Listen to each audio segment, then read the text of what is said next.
युग की है। एक प्राचीन नगर में एक साहूकार रहता था, जिसके 7 बेटे और 7 बहुएं थीं। साहूकार की एक बेटी भी थी, जिसका नाम कमला था। कमला दीपावली के अवसर पर कुछ दिन पहले ही किसी कार्य से अपने मायके आई थी। जब दीपावली पर घर को लीपने के लिए साहूकार की सभी बहुएं मिट्टी लाने जंगल गईं, तो कमला भी चल पड़ी। कमला जहां से मिट्टी ले रही थी, वहीं मिट्टी की ओटक में स्याहू नाम की गाय का नवजात बछड़ा था। मिट्टी खोदते समय गलती से उसकी खुरपी से स्याहू का बच्चा मर गया। स्याहू इस बात पर क्रोधित होकर बोली, तूने मेरे बच्चे को मारा है, अब मैं तुम्हारी कोख बांध दूंगी। स्याहू की बात सुनकर कमला अपनी 7 भाभियों से एक एक करके विनती करने लगी। भाभी, मेरी सहायता करो। आप तो मेरी बड़ी भाभी हो। आप मेरे बदले अपनी कोख बंधवा लो। मेरी अभी कुछ ही समय पहले शादी हुई है। मेरी सास बहुत नाराज होगी। ना जीजी ना, ये सब हमसे नहीं होगा। नई शादी हुई है तो क्या हुआ, यहाँ आने के लिए तुम ही आतुर थी। मैं ना बनवाऊंगी अपनी कोख। मेरे से भी कोई अपेक्षा न रखना। वैसे भी एक ही संतान है मेरे पास। अभी जीवन में देखा ही क्या है मैंने, जो अब इस श्राप की कारण ही भागी बनूं। जो किया है तुमने, वो तो तुम्हें ही भुगतना पड़ेगा। भाभी, मेरी बात को समझो। यदि मेरे संतान नहीं हुई तो मेरी सास और नंद मुझे बहुत सताएंगी। भाभी, तुम तो मेरी परेशानी समझो और दया करो मुझ पर। वाह जीजी वाह, गलती तुम करो और भुगतान हम करें। अरे मैं पूछती हूँ, क्या भला कोई दुश्मनों से भी ऐसा व्यवहार करता है क्या? तुम ऐसा करके हमें संतानहीन बनाना चाहती हो क्या?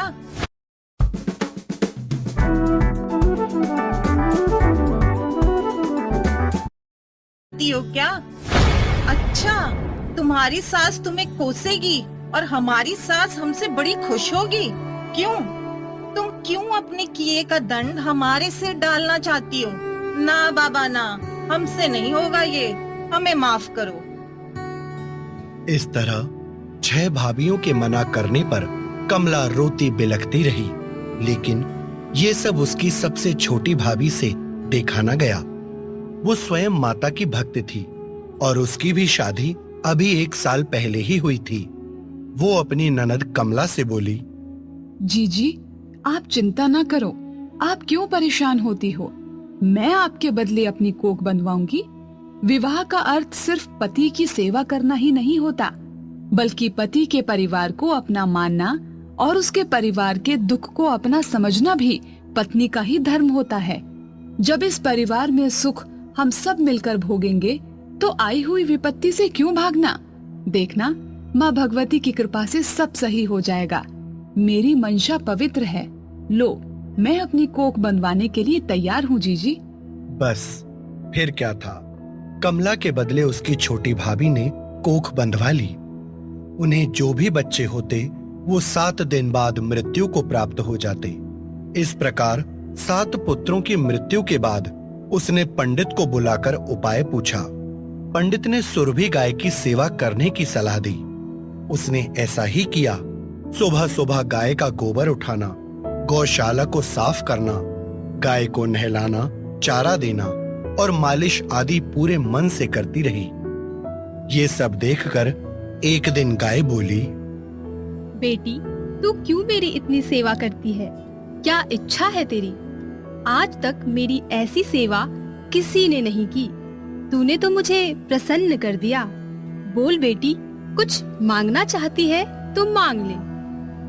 हे सुरभि माता, मेरी भी गोद भर जाए, मैं भी माँ बनूं, मेरे भी पति का वंश आगे बढ़े। यदि आप मेरी सेवा से, मेरी भक्ति से प्रसन्न हैं, तो हे माता, मुझ दुखियारी पर दया करो माँ। बेटी, यहाँ से मीलों दूर मेरी सहेली स्याहू गाय रहती है। वो बड़ा पवित्र स्थान है। चलो, मैं उसके पास तुम्हें ले चलती हूँ। जैसे तुमने मेरी सेवा करके मेरा मन जीता है, अब वैसे ही सेवा स्याहू की भी करना। फिर दोनों स्याहू से मिलने निकल पड़ती हैं। रास्ते में थक जाने पर दोनों आराम करने लगती हैं कि अचानक साहूकार की बहू देखती है कि एक सांप गरुड़ के बच्चे को डसने जा रहा है। वो उसी क्षण सांप को मार देती है। इतने में गरुड़ वहां आ जाता है और रक्त बिखरा देखकर समझता है कि साहूकार की छोटी बहू ने उसके बच्चे को मार दिया है। वो उसे चोंच से मारने लगता है। तभी छोटी बहू कहती है, आ, आ, आ, मैंने तेरे बच्चे को नहीं मारा, तू मुझे क्यों मार रहा है? मैंने तो सांप से तेरे बच्चों की जान बचाई है, वो उसे डसने वाला था। ओह, मुझे माफ करना बहन, मैं तो कुछ और ही समझा था। धन्यवाद, तूने मेरे बच्चों की जान बचाई। पर तू यहाँ इस वन में अकेली क्या कर रही है बहन? बता, मैं तेरी क्या सहायता कर सकता हूँ? छोटी बहू ने अब तक की सारी बात गरुड़ को बता दी। ये सब सुनकर उसे बहुत दुख हुआ। गरुड़ ने अपना आकार बड़ा किया और सुरभि गाय सहित उन्हें अपनी पीठ पर बैठाकर स्याहू गाय के पास पहुंचा दिया। अपनी सहेली सुरभि को देखकर स्याहू माता खुश हो गईं और बोली, आ बहन आ, आज बड़े दिनों बाद आई और अपने साथ ये किसको लाई है आज? ये मेरी मुंह बोली बेटी है और मेरी बड़ी सेवा करती है। मैंने तेरे बारे में इससे बात की तो मुझे तुझसे मिलाने के लिए ये मुझे यहाँ ले आई। अच्छा हुआ कि तूने इसे अपनी बेटी बना लिया। ये तेरी सेवा तो कर देती है। अच्छा है, एक से भले दो। और मेरे पास तो कोई सेवा करने वाला भी नहीं है।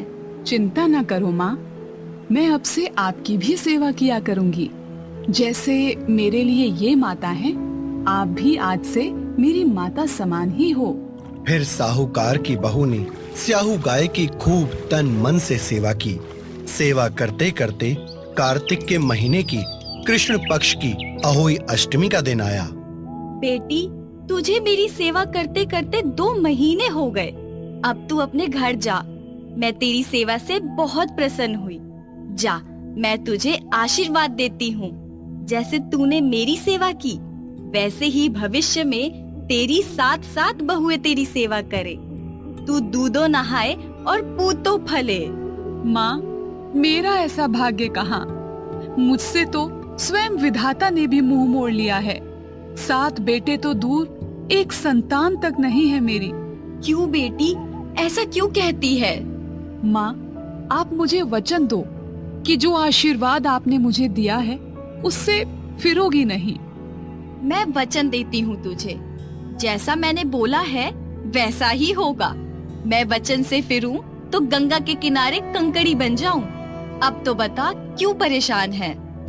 साहूकार की बहू ने सारी आपबीती कह सुनाई कि किस प्रकार उसकी कोख स्याहू गाय अर्थात अहोई माता के पास बंधी हुई है। ये सब सुनकर स्याहू बोली, तूने तो मुझे ठग लिया बेटी। मैं तेरी कोख खोलती नहीं, पर तेरी सेवा भाव से मैं प्रसन्न हुई। और जो त्याग तूने अपनी नंद के लिए किया और अपनी सास के बारे में इतना प्रेम रखा, मैं उसकी सराहना करती हूँ। जा, तू अपने घर जा। मैं तेरी कोख खोलती हूँ। तेरा घर पुत्र और पुत्रों की वधुओं से हरा भरा हो। देखो, आज कार्तिक मास के कृष्ण पक्ष की अष्टमी है, अर्थात अहोई अष्टमी का पर्व है। घर जा, घर जाकर 7 अहोई का चित्र मांडना, 7 कढ़ाई में पकवान बनाना और सास और नंद को बायना मनसना। अब जा बेटी, अपने बच्चों के साथ खूब खुश रहना। बस फिर क्या था, जो स्याहू गाय ने बोला था वैसा ही हुआ। बहू को संतान हुई और घर खुशियों से भर गया। अहोई अष्टमी का अर्थ है अनहोनी को होनी बनाना, जैसे साहूकार की छोटी बहू ने कर दिखाया। अहोई माता संतानहीनों को संतान देती हैं और संतान की आयु में वृद्धि करती हैं। हे अहोई माता, जैसे आपने साहूकार की छोटी बहू की सुनी, वैसे सबकी सुनना।